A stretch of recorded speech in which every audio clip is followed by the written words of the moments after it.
ബി.ജെ.പിയുടെ ഭാഗത്ത് നിന്ന് എന്തെങ്കിലും വേറെ പ്രതിഷേധ പരിപാടികളോ അങ്ങനെ എന്തെങ്കിലും? ഇല്ല, പ്രതിഷേധമല്ല. ഞങ്ങൾ ഹാജരാകാൻ തീരുമാനിച്ചു. ഇപ്പോൾ ഞങ്ങൾ കോടതിയിലേക്ക് പോവുകയാണ്. അതിപ്പോൾ ഒരു 5 മിനിറ്റുള്ള അവിടെ എത്തും. അദ്ദേഹം എത്തുമ്പോഴേക്കും ഞങ്ങൾ അവിടെ എത്തില്ല. കോടതിയുടെ ഓർഡറാണല്ലോ വന്നിരിക്കുന്നത്. അതുകൊണ്ട് മജിസ്ട്രേറ്റ് മുമ്പിൽ ഹാജരാകുന്നു. മജിസ്ട്രേറ്റ് തീരുമാനങ്ങൾ ഇല്ല, പ്രകടനം നിശ്ചയിച്ചിട്ടില്ല. പോലീസിനാണെന്ന് പോലീസ് ഈ അവസാന സമയത്ത് വന്നു നിന്നിട്ട് വലിയ രീതിയിലുള്ള അവിടെ ഒരു സെർച്ച്, അദ്ദേഹത്തെ പിടിക്കുക അല്ല അങ്ങനെയുള്ള ഉള്ള കാര്യങ്ങളാണ് കൃത്യമായി പറഞ്ഞിരുന്നതാണ്. അദ്ദേഹം ഏറ്റവും കൂടുതൽ സീനിയർ ആയിട്ടുള്ള ഒരു സാമാജികനാണ്. അദ്ദേഹം DSPയുടെ അടുത്ത് കൃത്യമായ ഒരു കാര്യം പറഞ്ഞിട്ടുണ്ടായിരുന്നു. അതിനെ മുഖവിലയ്ക്ക് പോലും എടുക്കാതെ ആ സമയത്ത് വന്നിട്ട് അവിടെ ഒരു അന്തരീക്ഷം ക്രിയേറ്റ് ചെയ്യുകയാണ് ചെയ്തത്.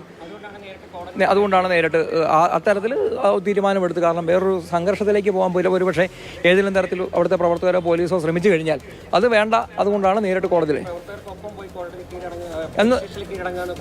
ഇല്ലില്ല, ഒരിക്കലും അങ്ങനെ ഒരു തീരുമാനമില്ല. അതൊക്കെ പോലീസിന്റെ സൃഷ്ടികൾ മാത്രമാണ്. വീട്ടിലേക്ക് അത്രയും പ്രവർത്തകർ ഇപ്പം നിലവിലെ കോട്ടയം ജില്ലയിലെ നിങ്ങൾക്ക് നോക്കിയാൽ അറിയാം. ഓരോരുത്തരും എടുത്ത് നോക്കിയാൽ പ്രധാനപ്പെട്ട പ്രവർത്തകർ മാത്രമാണ് എത്തിയിട്ടുള്ളത്. അതല്ലെങ്കിൽ ചുമതലപ്പെട്ട കാര്യകർത്താക്കൾ മാത്രമാണ് എത്തിയിട്ടുള്ളത്. അല്ല, അദ്ദേഹത്തിന് സ്വാഭാവികമായും എല്ലാ തരത്തിലുള്ള ആരോഗ്യ പ്രശ്നങ്ങളുണ്ടെന്നല്ല. ഇത്രയും വയസ്സായിട്ടുള്ള ഒരാളാണ്. ബാക്കി കോടതി തീരുമാനിക്കട്ടെ.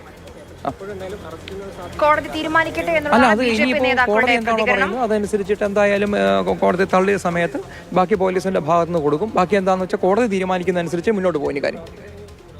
അല്ല, ജാമ്യാപേക്ഷ 2 കോടതികൾ തള്ളിയതാണ് PC ജോർജിന്റെ കാര്യത്തിൽ. ഇപ്പോൾ PC ജോർജ് ഇത്രയും നാൾ നിയമസഭാ സാമാജികനായിരുന്ന കാര്യമൊക്കെയാണ് BJP നേതാവ് N ഹരി പറയുന്നത്. അങ്ങനെയുള്ള നേതാവിന്റെ ഭാഗത്തുനിന്ന് പലതവണ ഇത്തരത്തിലുള്ള മതവിദ്വേഷ പരാമർശങ്ങൾ ഉണ്ടായിട്ടുണ്ട്.